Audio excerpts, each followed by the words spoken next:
Welcome to Voyage Daily Tech, the most important news personalized for you every day, supported by Voyage.com. After listening to today's news, you'll know. First, TikTok's secret heating button and invisible censorship are fracturing public discourse to satisfy advertiser demands for brand safety.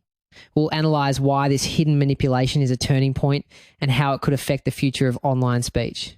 Second, Meta's exclusive $799 Ray-Bans and Amazon's subscription-based Alexa Plus signal a risky SaaSification of hardware, sparking major consumer backlash. So we'll discuss why this push for recurring revenue matters and what it means for future hardware business models. Third, a US AI tech executive's arrest reveals a black market smuggling Nvidia's top H100 chips to China's military. We'll examine how this high-stakes smuggling economy may impact US national security and the global semiconductor supply chain. Fourth, 34% of new music is AI-generated slop, as bot farms exploit streaming platforms to siphon royalties from human artists. In this episode, we'll break down this slop economy and what it signals for the future of the creative industries. Fifth, Walmart's 100% counterfeit crisis prompts its acquisition of an Israeli AI startup founded by ex-military intelligence officers.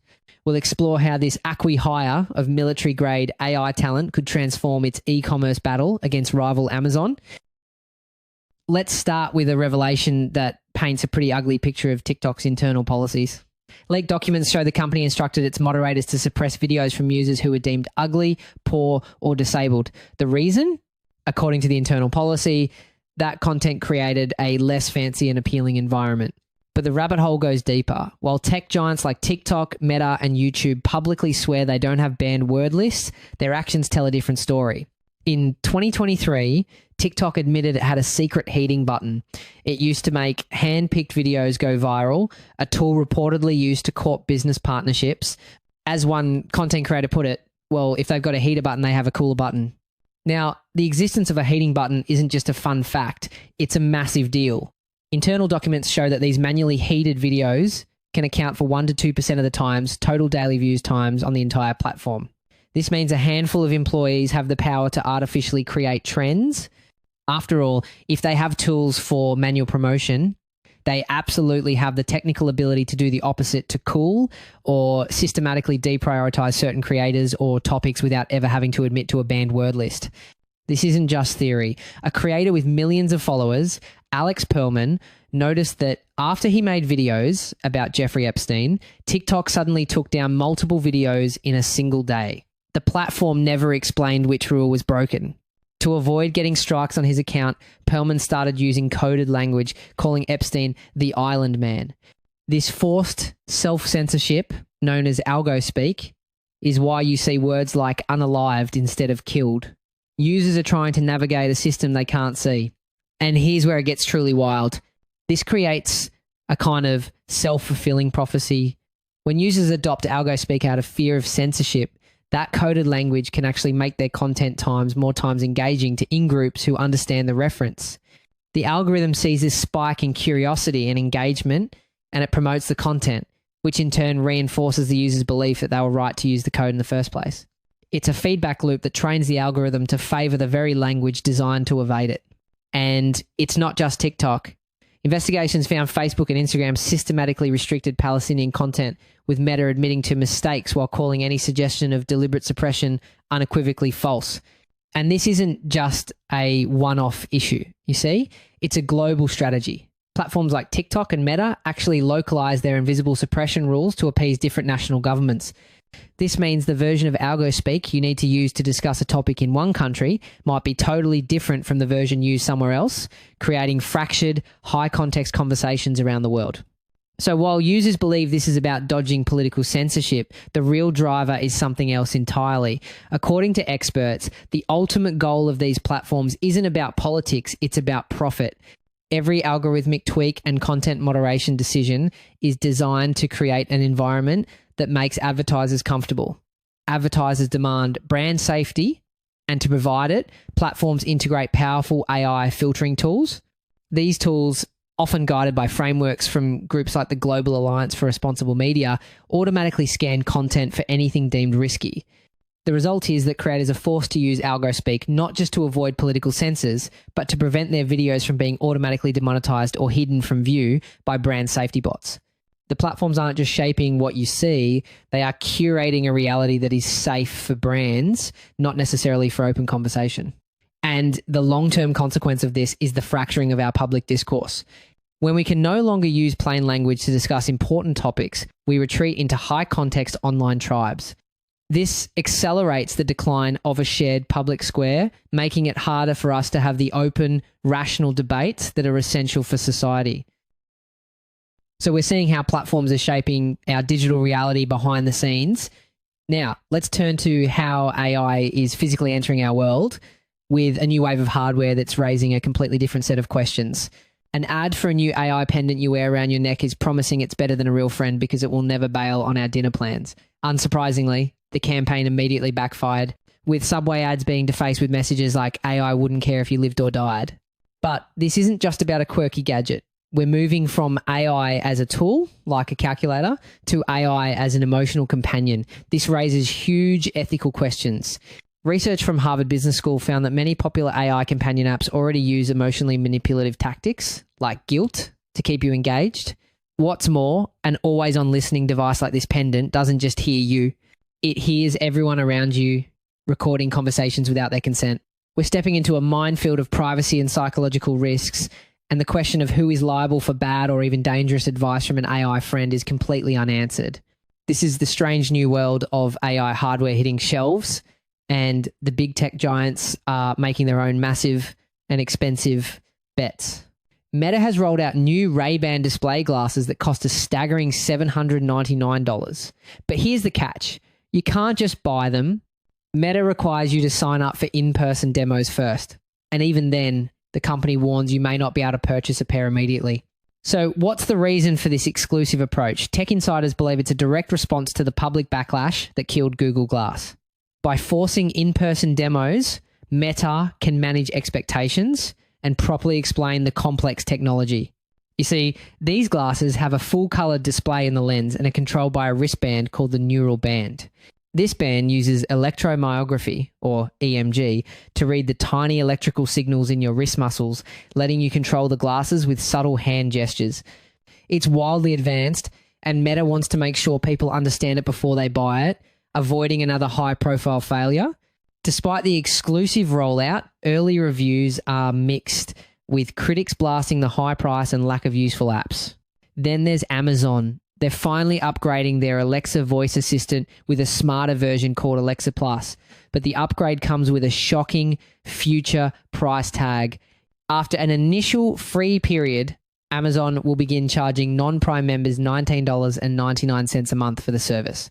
This is part of a bigger and frankly more annoying trend some people are calling the SaaSification of gadgets. We're being asked to pay subscriptions for features on devices we've already bought. We're seeing a similar playbook in the auto industry. BMW tried to charge people $18 a month for heated seats, and Mercedes wanted $1,200 a year to make their electric cars accelerate faster. Consumers were outraged, and it's easy to see why.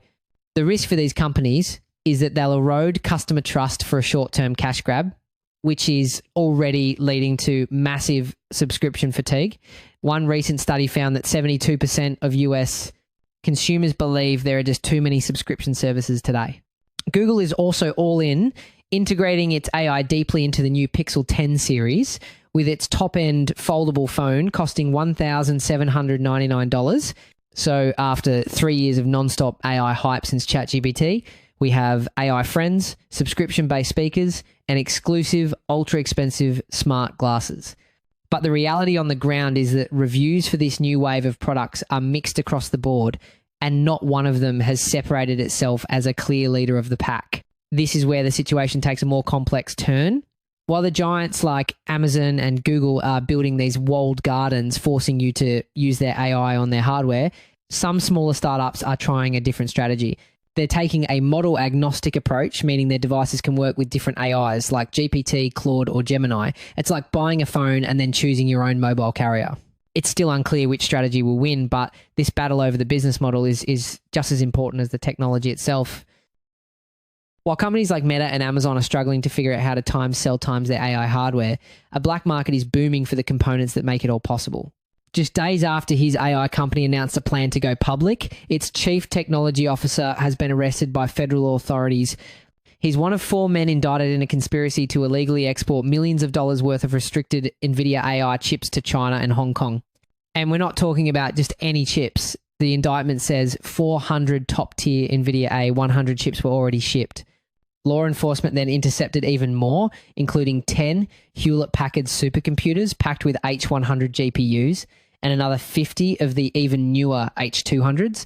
These are the engines of modern AI, and they are tightly controlled for a reason. And this isn't just about stealing a few computer parts. This is a full-blown smuggling economy. The demand in China is so high that a sophisticated black market has emerged. For example, an H100 chip that costs around $20,000 in the US can be sold for over $30,000 in China. We're talking about massive profit margins that create a powerful incentive for this kind of crime. The plot allegedly used a web of deception. The indictment details how the group would ship the technology to Malaysia and Thailand first, specifically to hide its final destination in China. So why Malaysia and Thailand? Well, these countries are not random choices. Malaysia, for instance, is a massive global hub for the legitimate semiconductor industry, handling about 13% of the world's chip packaging and testing. The smugglers are exploiting this existing infrastructure, using the cover of legal shipping channels to mask their illegal activities. It's a strategy of hiding in plain sight. One of the front companies they allegedly used, named Janford Realtor, had nothing to do with real estate. Instead, authorities say it served as an intermediary for the unlawful exports. However, if you zoom out, you'll see the real bombshell from the court documents. Federal authorities warn that China is using these exact capabilities for its military modernization and in connection with weapons, design and testing, including for weapons of mass destruction. This is the very heart of the new tech Cold War. While the US export controls are designed to slow China down, what we're seeing is that they also create a desperate high-stakes race. Research shows that while these sanctions have impacted China's access to hardware, it has also spurred them to accelerate their own domestic chip design and AI software development, closing the performance gap with the US in some areas. It's a complex game of cat and mouse with global security implications. The investigation also uncovered a massive money trail. The charges include 7 counts of money laundering against the CTO alone, related to over $3.4 million in wire transfers. Another defendant is charged with 9 counts of money laundering connected to $4 million. Following the arrest, the CTO's new job offer was immediately rescinded. All 4 men now face charges including conspiracy, smuggling, and violating the Export Control Reform Act. If convicted, they face a possible maximum sentence of 20 years in prison. We were just talking about the intense competition for the high-end chips that power national AI strategies. But believe it or not, AI is also being used at the complete opposite end of the spectrum, creating a very different kind of problem in the creative world. A streaming service just dropped a number. That is an absolute bombshell. 34% of all new content uploaded to its platform is fully AI generated. That's about 50,000 new tracks every single day made by machines. And this isn't about art, it's about arbitrage. The reason this is happening is because of something experts are calling the slop economy. Streaming services pay a fraction of a cent for every single stream. So bot farms and individual scammers can use AI to generate thousands of songs for almost no cost, upload them, and then use more bots to play those songs millions of times. They're siphoning money directly out of the royalty pool that should be going to real human artists. And if you think you can spot them, think again. A recent survey revealed that 97% of people could not distinguish an AI-generated song from one made by a human. You know, this is fueling a technological arms race. On one side, you have companies building sophisticated AI music detectors. One tool called AI Radar already has a 98% success rate at flagging synthetic tracks by analyzing things like harmonic structure. But on the other side, the AI creators are constantly improving their models, teaching them to mimic human imperfections, and even erase the digital fingerprints that detectors look for. It's a constant battle of cat and mouse. This isn't just a theory. Last summer, a band called The Velvet Sundown went viral, racking up hundreds of thousands of listeners on Spotify. The problem? They weren't real. After speculation exploded, the band admitted they were a synthetic project created with artificial intelligence. Fans felt betrayed. That feeling of betrayal is crucial as it violates what sociologists call a parasocial relationship. It's the one-sided bond we form with artists we love. We connect to their stories, their struggles, their personality. When you find out that the person you connected with is just a complex algorithm, that bond shatters. It's why fans can connect with a VTuber, a virtual avatar with a real human behind it, but feel cheated by a fully synthetic artist. So how do you spot the fakes in this new wave of AI slop? Experts say to listen for music that feels formulaic, sweet, but without any real emotional weight. The vocals might sound a little slurred or breathless, and the production can sound almost too perfect, lacking the minor flaws that make music human. Another major red flag is unrealistic productivity, like an artist dropping multiple sound-alike albums all at once. One industry advisor put it best, saying, AI hasn't felt heartbreak yet. It knows patterns. What makes music human is not just sound, but the stories behind it. The scale of this is staggering. In the past year, Spotify alone has removed more than 75 million spam tracks from its platform. While some artists like the Beatles have openly used AI to restore old recordings, the industry is now facing a flood of synthetic content. This is forcing a huge industry-wide conversation about the difference between AI as a tool versus AI as the creator. The Beatles using AI to clean up an old John Lennon demo, that's a tool. But an artist like the Velvet Sundown, that's a creator. The Grammy Awards have already drawn a line in the sand, stating that while human artists can use AI to help them, a work created entirely by AI is not eligible for an award. Only humans can win a Grammy. This has triggered a massive response. Hundreds of musicians, including stars like Dua Lipa and Sir Elton John, have protested the use of their work to train these AI tools. The conflict is no longer about technology. It's a fight over authenticity and the very definition of art. And this fight is about to get even bigger. We're seeing a massive power play. Tech giants like ByteDance, the parent company of TikTok, and startups like Udio and Suno are building the foundational AI models that generate this music. This could lead to a future where a handful of tech companies don't just distribute music, but they also control the primary means of its creation, potentially cutting traditional record labels out of the picture entirely. The very structure of the music industry is at stake. Speaking of battling fakes, the music industry isn't the only one with a counterfeit crisis. Over in the world of e-commerce, Walmart is facing a massive problem of its own, and it's turning to a very specific kind of AI for the solution. The most unexpected news in the e-commerce world today has to be this. A recent investigation into Walmart's online marketplace found that of 20 products tested from certain third-party sellers, every single one was a counterfeit, 100%. This bombshell finding comes as Walmart is locked in a high-stakes battle to take market share from Amazon. The company's third-party marketplace has become its critical growth engine, helping its US e-commerce business surge by 25% in the last quarter alone, but that explosive growth came with a cost. The investigation found that as Walmart looked to grow its platform, it made its seller and product vetting controls more lax, finding at least 43 sellers who had used the identity of another business to set up their accounts. The situation presents a fascinating duality. On one side, explosive growth, while on the other, it exposes a critical vulnerability. The global trade in counterfeit goods is a massive problem, projected to hit nearly $1.8 trillion by 2030. For retailers, the damage isn't just about lost sales, it's about losing customer trust, which is incredibly difficult to win back. Now, Walmart is making a move to clean it up. The retail giant is in talks to acquire a secretive startup called R&A Data, a company founded by two former members of the Israel Defense Forces intelligence unit. Their specialty? Using artificial intelligence to hunt down scams and fakes. Now, this background is incredibly significant. These founders likely come from a culture of proactive threat intelligence, honed in elite units like Israel's famous Unit 8200. This military-grade approach is fundamentally different from typical corporate security, which is often reactive. They are trained to think like the enemy, anticipate their moves, and neutralize threats before they can even strike. Essentially, it's bringing a battlefield mindset to the world of online shopping. But that's not the whole picture. The real turning point is that RNA Data has been quietly working as a vendor for Walmart since 2024, screening listings. After seeing what the technology could do, Walmart decided it needed to own it. So why buy the company instead of just continuing the contract? This move, what the tech world calls an acqui-hire, signals extreme urgency.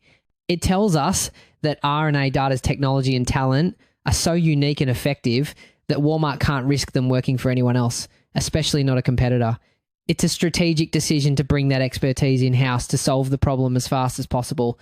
There's little public information about the startup, and its website, which once boasted it could scan millions of listings with incredible accuracy, was taken down in the last 2 months. Before it vanished, the site claimed its 2025 early access registration was already full.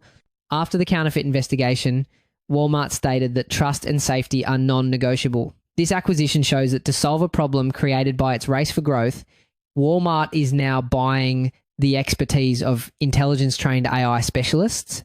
It's a move to fix a critical vulnerability in its fight against Amazon, proving that adding hundreds of millions of products is easy, but ensuring they are legitimate is the real war. That's it for today on Voyage Daily Tech. Follow, share, and stay tuned for daily updates coming your way tomorrow.